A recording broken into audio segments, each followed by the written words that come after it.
Assalamu alaikum wa rahmatullahi wa barakatuh. Bienvenue dans Lumière du Dhikr, là où chaque mot s'efface pour laisser place à la lumière du cœur. Ici, ce n'est pas seulement un message que tu entends, c'est une invitation à ressentir. Le silence. Il ne fait pas de bruit. Il ne se montre pas. Il ne revendique rien. Et pourtant, c'est lui qui transforme les âmes, calme les tempêtes intérieures et rapproche les cœurs de leur Créateur.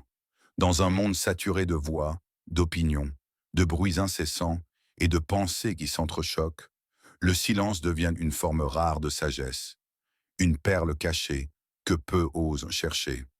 Le silence en islam n'est pas vide, il est habité, il est présence, il est écoute, il est soumission. Lorsque le prophète Mohammed, paix et bénédiction sur lui, dit que celui qui croit en Allah et au jour dernier dise du bien ou se taise, il nous montre que le silence n'est pas une absence de foi, mais l'une de ses plus grandes manifestations. Car celui qui se tait par conscience d'Allah est plus éveillé que celui qui parle sans direction. As-tu déjà ressenti ce moment sacré où tu retiens ta langue, alors que tout en toi bouillonne pour répondre? Ce moment où tu veux répliquer, mais une force te retient. Cette force, c'est peut-être Allah qui t'éduque, qui te façonne, qui t'élève.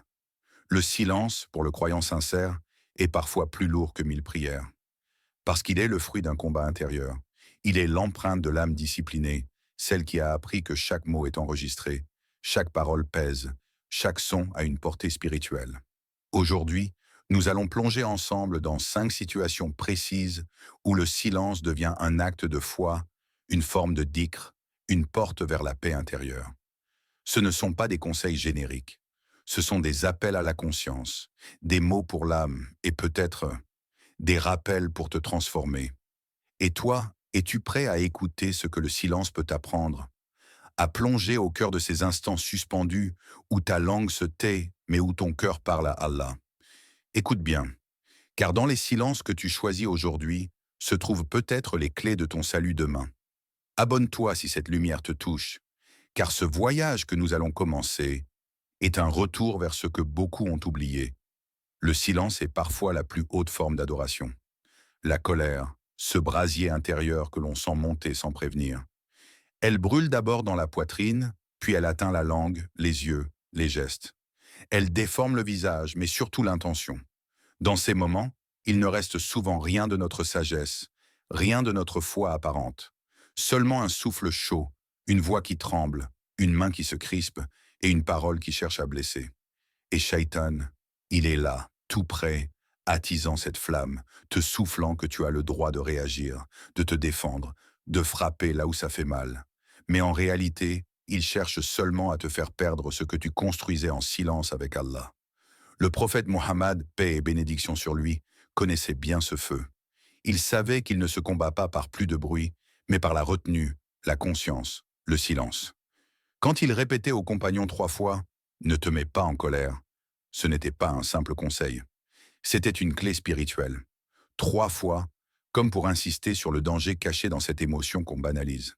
Il faut comprendre que dans la colère, les mots cessent d'être des ponts. Ils deviennent des armes. Et parfois, même après le pardon, leurs blessures restent. Un mari, une mère, un frère, une sœur. Il suffit d'une phrase pour briser des années de confiance. Une seule. Et combien d'entre nous regrettent? Combien pleurent seuls, plus tard, en disant « Je ne voulais pas dire ça ». Allah nous a donné des moyens d'éteindre ce feu. Le prophète a enseigné que si l'un d'entre vous se met en colère, qu'il change de position. S'il est debout, qu'il s'assoie. S'il est assis, qu'il se couche. Et surtout, qu'il se taise. Le silence, dans cet instant, n'est pas un manque de courage. C'est un acte de djihad, un combat contre soi. Et ce silence peut valoir plus que 1000 prières, s'il est guidé par la crainte d'Allah. Imagine cette scène. Quelqu'un te provoque, t'insulte, t'humilie peut-être. Tout en toi crie vengeance, mais tu inspires profondément. Tu fermes les yeux, tu te tais. Non pas parce que tu es faible, mais parce que tu sais qu'Allah te voit. À ce moment-là, tu es plus fort que celui qui a répondu avec fureur. Tu es proche d'Allah, car tu as choisi la voie des pieux. Souviens-toi, la colère ne révèle pas ta force. Le silence, lui, dévoile ta maîtrise. Et dans ce silence, il y a parfois le pardon d'Allah, la guérison d'un lien, ou la protection contre un regret éternel. Il y a dans le silence du savant une majesté, mais dans le silence de l'ignorant, une lumière de sincérité. Car celui qui se tait face à ce qu'il ne connaît pas a déjà commencé à apprendre. Nous vivons dans une époque où tout le monde a une opinion. Tout le monde veut répondre, expliquer, commenter. Les réseaux sociaux sont devenus des arènes où chacun crie plus fort que l'autre pour être entendu, même si ce qu'il dit est vide de sens. Mais Allah nous rappelle, avec une douceur sévère, dans le verset, « Ne poursuis pas ce dont tu n'as aucune connaissance. L'ouïe, la vue et le cœur sur tout cela, on sera interrogé. » Surat Al-Isra 17-36. Chaque parole, chaque jugement, chaque avis est un poids que nous portons vers l'au-delà. Et pourtant, combien d'entre nous s'expriment sur des choses qu'ils ne comprennent pas? La religion, les gens, les intentions, les décisions divines. On parle, on suppose, on commente. Mais combien s'arrêtent et disons simplement « je ne sais pas ». Ce simple aveu, ce silence, est un acte de foi. L'imam Malik, l'un des plus grands savants de l'histoire de l'islam, répondait souvent « je ne sais pas », même face à des questions qui venaient de contrées lointaines. Pourquoi? Parce qu'il savait que la vraie grandeur ne réside pas dans le fait de toujours parler, mais dans le fait de ne pas mentir sur Allah, même involontairement. Se taire quand on ignore, c'est reconnaître que la science appartient à Allah. C'est dire par le silence « je préfère être jugé pour mon ignorance sincère que pour une parole faussement assurée ». Et ce silence-là est une adoration, une forme de taqwa, de piété. Pose-toi cette question doucement. Combien de fois ai-je parlé d'un sujet sans être certain? Combien de fois ai-je répété quelque chose simplement parce que je l'ai entendu? Et si l'ange écrivain a tout noté, que restera-t-il de mes paroles le jour du jugement? Celui qui se tait pour ne pas dire de fausseté est plus digne aux yeux d'Allah que celui qui se précipite à donner des réponses. Car il sait que chaque mot est une responsabilité, et que même le silence, dans certaines situations, est un signe de sagesse et non de faiblesse. Ainsi, lorsqu'on ignore la vérité, le silence devient un miroir qui reflète notre humilité, notre soif d'authenticité et notre volonté de chercher Allah avec le cœur, avant la langue. Il y a des silences qui soignent et d'autres qui sauvent. Dans un cercle de discussion, dans une conversation entre amis, parfois même dans une réunion de famille, un nom est prononcé, une personne absente. Et soudain, les langues se délient.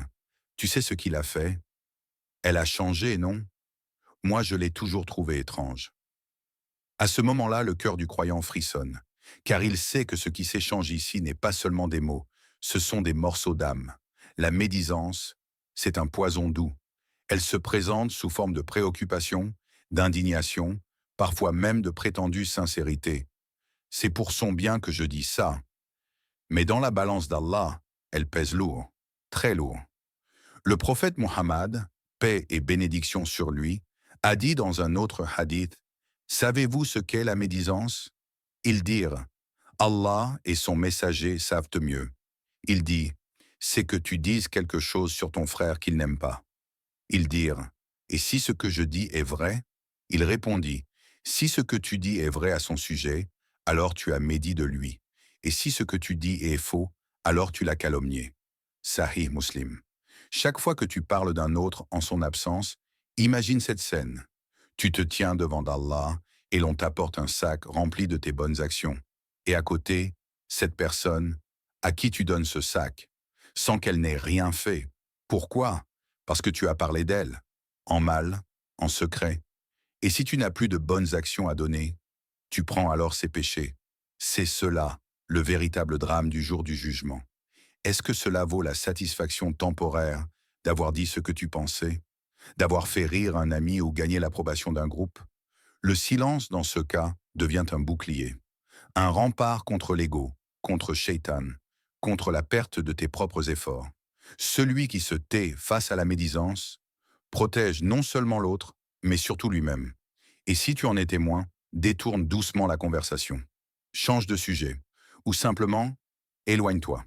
Car chaque mot écouté avec complaisance devient une part de responsabilité. Rappelle-toi ces mots. Celui qui croit en Allah et au jour dernier, qu'il ne cause aucun tort à son voisin. Sahih al-Bukhari. Et ton frère, ta sœur en islam, même absents, sont tes voisins de l'âme. Protège-les en te taisant. Protège-toi en restant silencieux. Et laisse le silence purifier ta langue, jusqu'à ce qu'elle ne dise plus que ce qui rapproche d'Allah. Il y a des discussions où l'on ne cherche plus la vérité, mais la victoire. Combien de fois entamons-nous un dialogue avec au fond du cœur non pas la lumière de la recherche sincère, mais le feu caché de l'orgueil.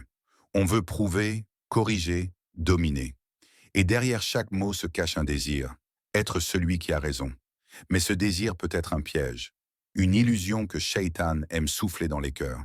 Car le besoin constant de démontrer qu'on a raison n'est pas toujours une quête de justice. C'est souvent une manifestation subtile de l'ego. Allah nous oriente pourtant avec douceur et dispute avec eux de la meilleure manière. Sourate An-Nahl 1625. La meilleure manière, ce n'est pas la plus éloquente, ni la plus tranchante, c'est celle qui vient du cœur avec Rama, celle qui est prête à se taire, non pas par faiblesse, mais par sagesse. Le prophète Muhammad, paix et bénédiction sur lui, nous a enseigné un trésor dans un hadith bouleversant. Je garantis une maison dans les hauteurs du paradis à celui qui renonce à disputer, même s'il a raison. Abu Daoud. Même s'il a raison, cela nous confronte à notre propre reflet. Pourquoi est-ce si difficile de se taire, même quand on est convaincu? Pourquoi veut-on tant convaincre l'autre, même si cela détruit la paix, la relation, la douceur du moment? Parce que l'ego ne veut pas lâcher prise. Il se nourrit de conflits, de joutes verbales, de fierté. Mais l'âme, elle cherche la paix.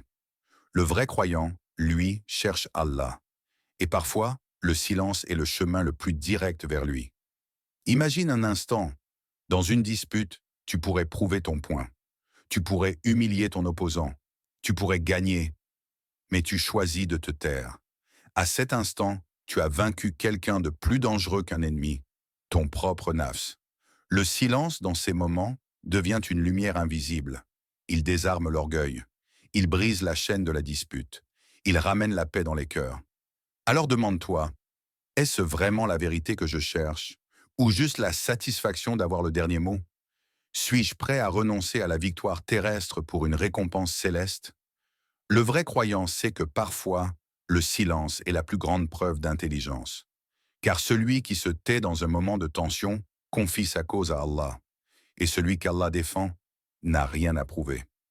Il y a un silence qui ne vient pas de l'extérieur, mais de l'intérieur.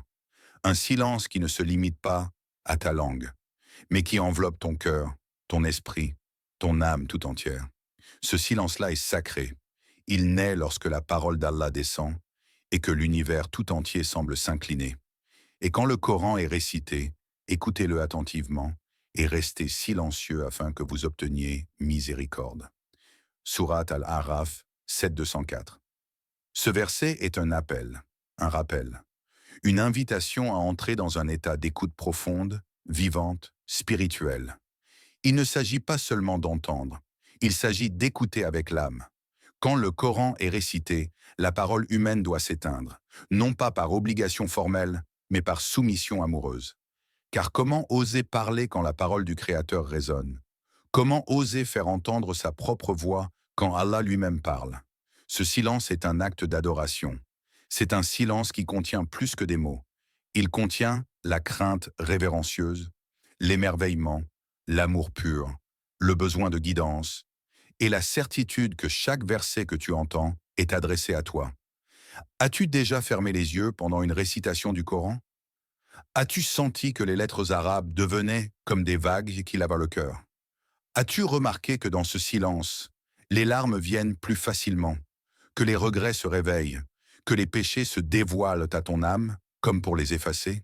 Le silence dans la présence du Coran n'est pas une absence, c'est une plénitude. C'est l'instant où ton cœur devient réceptacle de la lumière, où tu ne récites pas seulement des versets, mais tu es récité par eux. C'est pourquoi les pieux prédécesseurs se taisaient immédiatement dès qu'ils entendaient un mot du livre d'Allah. Ils posaient tout, ils baissaient la tête, comme si l'univers entier s'était arrêté, suspendu à une seule parole. Toi aussi, quand tu entends « Ya ayyuhalladina amanu », n'entends-tu pas ton nom? N'as-tu pas envie de te taire, de te perdre, de laisser Allah te parler? Ce silence est une clé. Il ouvre des portes en toi que tu croyais fermées. Il invite la miséricorde à descendre. Il transforme l'écoute en purification. Alors, la prochaine fois que le Coran est récité, fais taire le monde et laisse ton cœur écouter. Il est des moments où chaque fibre de ton être te pousse à répondre. Un regard hautain, une insulte directe, une injustice criante. Et tout en toi hurle, réagis, défends-toi, riposte. Mais c'est justement là, dans ce feu intérieur, que naît une opportunité rare, celle d'atteindre la grandeur par la retenue. Le prophète Mohammed, paix et bénédiction sur lui, a dit « Le fort n'est pas celui qui bat les autres, mais celui qui se maîtrise lorsqu'il est en colère. » Sahih al-Bukhari. Imagine ce moment où quelqu'un t'attaque verbalement, te provoque, t'humilie devant les autres. Le silence que tu choisis à cet instant n'est pas une faiblesse. C'est une élévation. Tu refuses de te rabaisser au niveau de l'offense. Tu refuses d'offrir ton cœur en pâture à la colère. Et dans cette retenue, Allah te regarde avec amour. Le silence devant la provocation est comme un rempart invisible. Tu es debout, ferme, mais en paix. Tu te rappelles que ce n'est pas la voix la plus forte qui triomphe, mais celle qui reste digne. Le Coran illustre cette attitude noble dans des mots sublimes. Les serviteurs du tout miséricordieux sont ceux qui marchent humblement sur terre, et lorsque les ignorants s'adressent à eux, ils disent « paix ». Surat Al-Furqan 25-63. Ils disent « paix », pas parce qu'ils fuient le conflit, mais parce qu'ils connaissent la valeur de leur silence, parce qu'ils savent qu'ils ne répondent pas pour convaincre un cœur fermé, mais qu'ils répondent à Allah, l'ouvreur des cœurs. Dans une société où la vengeance est glorifiée, où chaque mot contre toi doit être retourné plus fort, celui qui se tait parfois devient un révolutionnaire du cœur. Il a compris que la vraie victoire n'est pas celle de l'ego, mais celle de l'âme. Pose-toi cette question. Lorsque tu es provoqué, à quoi veux-tu ressembler? À celui qui entre dans l'arène de la haine, ou à celui qui s'élève au-dessus du tumulte et que les anges entourent de ramas? Le silence dans ces moments-là est lourd. Il coûte, il fait mal parfois, mais il guérit, il purifie, il élève. Et chaque instant où tu retiens ta langue, tu bâtis un palais dans l'au-delà. Un silence ici-bas, pour un honneur éternel là-haut. Il est un silence que l'on n'entend pas avec les oreilles, mais que l'on ressent dans tout l'être. Un silence si profond qu'il éteint les bruits du monde, les pensées agitées, les voix de l'ego. Ce silence, c'est celui du cœur plongé dans le dhikr. Ce n'est pas l'absence de mots, c'est la présence d'Allah.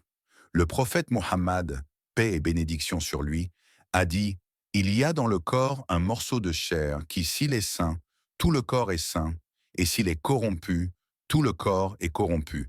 C'est le cœur. » Sahih al-Bukhari. Lorsque le cœur se souvient de son Créateur, lorsque les battements de la poitrine deviennent des « Allahu Akbar », lorsque les soupirs deviennent des « Subhanallah », alors, même si la bouche ne dit rien, le cœur parle. Dans ces instants, tu peux être seul dans une pièce silencieuse ou au milieu d'une foule bruyante. Peu importe, car en toi le nom d'Allah circule comme une lumière qui purifie chaque coin de ton être. Ceux qui ont cru et dont les cœurs se tranquillisent à l'évocation d'Allah. N'est-ce point par l'évocation d'Allah que les cœurs se tranquillisent? Surat Ar-Ra'd, 13h28. Ce silence du dhikr n'est pas vide. Il est plein d'une lumière que les yeux ne voient pas, mais que l'âme reconnaît. Il est l'instant où tu n'as besoin de rien d'autre que lui, où les blessures se referment sans bruit, où les doutes se dissipent doucement, où tu comprends sans explication. As-tu déjà marché seul en répétant « Ya Rab » dans ton cœur? As-tu déjà pleuré sans parler parce que ton cœur, lui, récitait « La ilaha illa Allah ». Alors tu connais ce silence qui soigne, ce silence qui rapproche, ce silence qui transforme les ténèbres en lumière. Dans ce monde agité, saturé de paroles, de notifications, de discours, il existe un refuge que rien ne peut troubler, le silence du dhikr.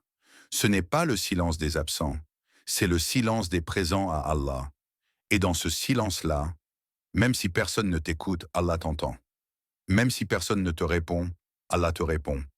Même si tu ne dis rien avec ta langue, ton cœur l'invoque, et c'est lui qui te rapproche de sa lumière.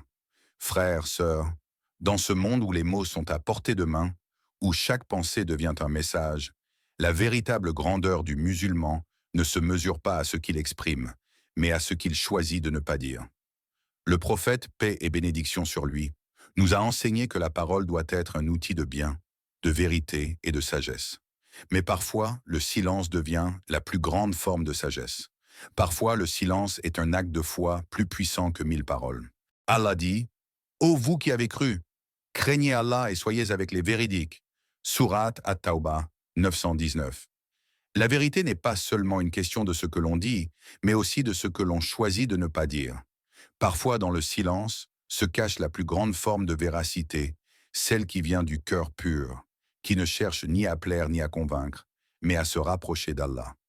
Dans les 5 situations où le silence devient nécessaire, n'oublie pas que chaque choix de silence est un miroir de ta foi. Lorsque tu choisis de te taire devant la colère, l'ignorance, la médisance, l'orgueil ou la provocation, tu choisis non seulement de préserver ta paix intérieure, mais aussi d'élever ton âme. Tu choisis de rester fidèle à ta foi, à la sagesse divine qui transcende la fureur du monde. Alors prends un moment pour réfléchir. Dans quel domaine de ta vie pourrais-tu, par le silence, manifester plus de sagesse, plus de foi, plus de lumière? Comment Allah pourrait-il élever ton âme, simplement en te permettant de te taire? Le silence, dans toutes ses formes, est une lumière qui illumine ton chemin, te guide et fait de toi un véritable croyant. Choisis-le, rends-le conscient et observe la manière dont Allah, dans sa miséricorde infinie, élève ton âme à chaque instant de silence.